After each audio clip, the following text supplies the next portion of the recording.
Hello, it's Caroline for the Love of Crochet, and today is Sew It's Friday. It's been a long time since I've done a Sew It's Friday. If you are new to my channel, I am mainly a crocheter, but I want to dabble in sewing and making clothes and garments and toys. And so today's episode, I'm going to show you some acquisitions that I got and some recent things that I made. And so it's a very quick, and I hope you enjoy it, especially if you have a sewing machine that you haven't pulled out. Maybe this will give you some ideas because I am incorporating sewing into my crochet as well, and it adds a lot of special unique detail that you normally wouldn't find on your that you normally probably wouldn't do on your crochet amigurumi. So let me just get started. Okay, my first pattern that I did was by Minky Kim, and she has a YouTube channel. Now, if you follow her sewing tutorials, she has a sewing tutorial for this particular pattern. These are coasters that are in the shape of a pumpkin, and the way that she does it makes it easy for me, not knowing, okay, this is a quarter-inch seam, half an inch seam. You just draw the line and sew on the line. It's much easier for beginners like me. And so basically you cut out the shapes and you line up the fabric the way that she says to in the directions here. And she also has a YouTube tutorial, very simple, very easy, and her videos are very quick. And there is no talking, so you just watch. Anyway, so I did that. So I cut out all my shapes, and I know it's not fall, and pumpkins are all fall. So I did mine in spring colors. So there's three different shapes of the pumpkin, and so there's a small, medium, and large. Now I messed up on this because I had accidentally, because I wasn't using the video. I was at a sewing shop. I had this thing sewn up, and so when you turned it inside out, it was hidden in between. If you are a sewer, you know what I mean. But and then see how I went off the side here. There's a little fuzz because I couldn't. This is where I left my opening to turn it inside out. And so this is all a very good practice because these are simple shapes that you can outline to get these little curves. Practice sewing in a curve, and you're just sewing on the line. So here's the first one. This is the small one. And my mistake here is you can't really tell, but this fabric is much brighter when it's on the right side. I accidentally sewed the wrong side, but you can't tell because it's so bright that the side on the back side just looks faded, like it's pastel. And then this is the other side. So here is my small pumpkin. This was the medium. And again, just some simple shapes. And then here is the large one. And I actually did not learn my lesson, and I did the same thing and didn't place my fabric the right way. So this is a light version of that fabric as well. And then this is the other side. So there you go. These are the three pumpkins I made. Now, Minky Kim, like I said, it's a very easy beginning sewing project. You just cut out the shapes, draw it on your fabric, sew on the fabric. You do not have to cut your fabric out. You just want to get a square. So this is a one of those dog things that you get when you go and groom your dog. They give them these little bandanas. So here's a little piece of fabric, right? So basically what you do is you just draw the shape on there, and you keep your fabric the square size, and you're just sewing on. After you draw it, you just sew on the line, and then you just discard the rest. Now you may waste more waste more fabric that way. But for someone who's new and wants to be able to manipulate the fabric under the needle, this is much more helpful for me, even if I waste a little more extra on the sides. But of course, you can use your scraps for other things. Actually, scrap fabric is a good weight for the bottom of your amigurumi, but if you have to try and sew things on like limbs, the needle does not want to go through fabric, so keep that in mind. Okay, so that was the first thing. And then I had bought this little beginner sewing kit at Hobby Lobby. It was on clearance, and you basically make this little tiny, they call it a mini quilt. It was probably the size of a very, very small table. Very small. Yeah, about the top of a very small square table or rectangle table. Well, I got the idea of cutting out the shape. So I cut out the pineapple from the fabric. It was already pre-printed. So this is the pineapple. I just cut it out. And then I used the same method, drew, sewed on the line, backed it, and gave it a quilt. In the middle of all these coasters is a cotton batting to use as a coaster. And notice that my leaves, you can't really tell because I probably need to go in more to get that definition of the leaves. But I followed the line and it needed a little more room. So all very good practice. I also practiced my fancy stitching. They come on the machine that I have. I have the Elna Excellence 680 Plus. So I just practiced my fancy stitching because why not? I don't think I practiced my fancy stitching on these. Oh, yes, I did. On this one, I gave it a little loop-de-loop. I don't know if you could see that. It's little scallops. And then the other thing, a little very basic thing was this little set here. So these are probably both burp cloths. These are scrap fabrics that I had. And this would be just like a little burp cloth that you can put over. It's so soft. Whatever this is, it's not minky. It's not, it's like, I don't know. Sometimes you get this on the inside of your sweatshirt on the very, like when it's very brand new and it's super soft. That's what it reminds me of. But this one is not one that will get matted and you know how they lose their softness? Well, this one doesn't remind me that it would lose its softness. So this is just a little simple burp cloth. Again, I was practicing using my sewing and just trying to get these straight lines. No fancy stitches or anything, just practicing. And then I had more, but I used a flannel, a blue flannel on the back. This stuff picks up everything. So I just used a black flannel in the back and then that same, this is like a cotton gauze. It's a baby fabric and it's very soft. And so I just thought, okay, that could be a changing where you lay out. It could be a little changing mat and a little burp cloth. And so I'm just practicing. I am completely brand new.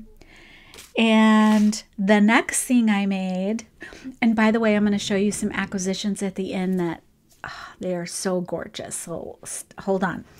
This is the next thing I want to get under my needle in the sewing machine. And it is this elephant fabric with that blue flannel as the top. Of course, I pinned it already, but this is a bunch of blue elephants, and then this is the blue. So I've pinned it, and I'm going to try to make those corners or self-binding so that it has a frame all around the blanket. So this is going to be my next project. So we'll see how that comes out because I am just doing it solely by myself. Okay, now for some acquisitions.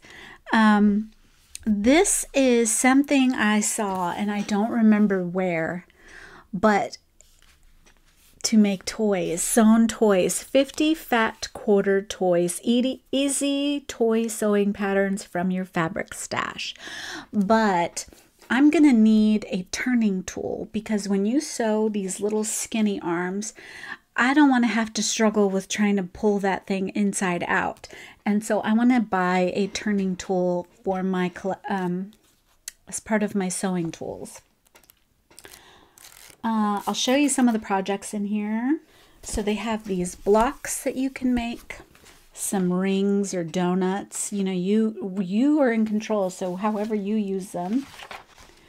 Some baby rattles, little toy rattles. This is a peekaboo hanging thing where you could put the picture in there. Just some interesting things for baby to look at. I don't know if you hang it in the crib or not, but a simple doll. This looks like a mouse with a little dress. Little Red Riding Hood. A little simple doll. Change the colors and you can do it whatever you want. Another little doll. This is a ballerina. A cat. A soldier. This is a bits and blocks play, so it has little things for baby to chew on. This bear, a bee. Oh, that is so darling. That's so cute. A pig. Oh my goodness. I love the fabric they chose for this elephant. A rabbit. If you are new to my channel, I make lots of crochet rabbits, if you could tell by the shelf back there. So here's an owl, a fox pillow, Betty Bird. And with something like this, you get... So you cut out the shapes on a piece of paper, and then you just transfer that, cut it out, draw it on a piece of fabric, and do what Minky Kim does to make it much simpler for a beginning sewer, and just sew on the line, and then discard the rest of the remnant fabric, or save it for scrappy stuff that you can figure out later. Oh, this is cute. This is a little teddy bear. Unicorn. There's a mermaid. A pineapple pillow. Or patchwork pineapples, so you can use different bits of fabric. And that's another thing you could do with all your little remnant pieces of fabric, is sew them all together in a jumble and make a new piece of fabric out of it. Then they have like fruits, pears here, or apples. They have a placemat, fish, a guitar. There are so many projects in here. Of course, there's 50 of them. So this is 50 Fat Quarter Toys, Easy Toy Sewing Patterns from Your Fabric Stash by... It says edited by Amy Verso. I'll link this down in this description box, but this is something I want to try and do, especially if you only have a little bit of fabric. And even if you don't want to buy fabric, you can very easily get fabric from maybe an old pair of jeans, an old dress you're no longer wearing, a pillowcase, a flannel pillowcase. Those are fat quarters. So if you have something like that, or you happen to go to the Goodwill, don't go out and buy some expensive fabric for something you're practicing on. Go and practice with something that you can find at a thrift store. Okay, and the next book is Sew Maddie. Now, this is another woman who has a YouTube channel, and her name is Debbie Shore. I'll link her channel down below. This is a new book that came out, and basically you get this doll pattern and all kinds of clothes to sew for this doll. So we have a little jumpsuit, a rain jacket. I mean, there's a ton. Shorts, pajamas, a t-shirt, ruffly clothes, play clothes. They even have a pattern for her dog that she walks. An apron for her. It's so cute. So many little things. Lots of different outfits for the doll.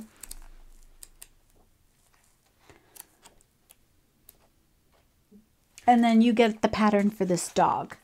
But yeah, she has a ton of clothes, shoes, all kinds of outfits. She'll have more outfits than me for sure. Now, she gives lots of tutorials on her channel as well. And she also has a fat quarter sewing club to where you pay for it monthly. And she'll teach you how to sew all kinds of things with fat quarters. And some of them are toys. And some of them are bags, simple things that you can make within an hour when she's filming, because she does it live. The next book I got is this Ginger Melon Embroidery Animals. Of course, I need help with embroidery, not only for my amigurumi toys, but also for something like this. This Heirloom Animal Dolls to Sew, Embellish, and Treasure by Shelly Down. And she has an Instagram. I'm not sure if she has a YouTube, but it's Ginger Melon.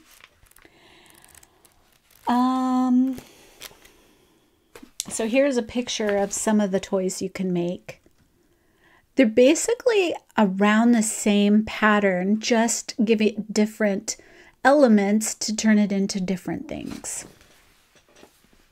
Oh my goodness, look at the rabbit. Oh, how cute.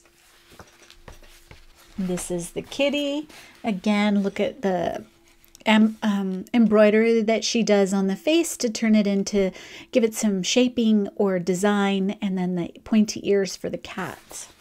Oh my goodness. And then this fanciful unicorn, she looks like a little ballerina, but she also has a felt toy. So I think they give the instructions to make that little toy she has as well. And all the patterns are included, but it's on the page, so it's not loose. And so you simply draw it on a piece of paper. You would probably need that see-through paper to draw it. But there's a fox, an owl. I mean, the owl actually looks more like an angel. See how the wings are down here, but it doesn't really look like an owl. It looks more angelic. So I would definitely leave the ears off and then just call it an angel. And here's the bear. Look at those shorts and the scarf. Okay, so these are the 3 acquisitions I got. Really excited to also include sewn toys and not just amigurumi toys made from yarn. And then next, also, I am going to use these 2 fabrics to make another journal cover, a summer one. So this is nice and bright. So I'm going to mix these 2 and make a new journal. So that is what I got going on for Sew It's Friday. I hope you enjoyed this episode and encourage you that if you have not sewn or you know someone who sews, you can, I would love to make shorts and pajamas and t-shirts and do my own clothes. There are so many YouTube channels that teach you how to sew, and I'm excited to get started, but I have a hard time putting down my hook. My crochet hook, and I find that it requires a little more concentration from me. I can't just sit in my couch like you can with crochet. You have to be at a table, and then you're ironing, and then you're sewing, and then you're fixing. So it's something that you do that requires a little more concentration. And I find that if I'm not home And if I go to the sewing shop, thankfully I have a sewing shop that allows me to go and sew over there. So all the cutting mats are out there and I can spread out. So it's really cool. And I don't have to think about anything at home or trip on my dogs or anyone interrupting me and forgetting where I am. So it's been a lot of fun this week sewing, and stay tuned for some more crochet. I have some huge announcements coming up, so I'll see you again soon. Bye.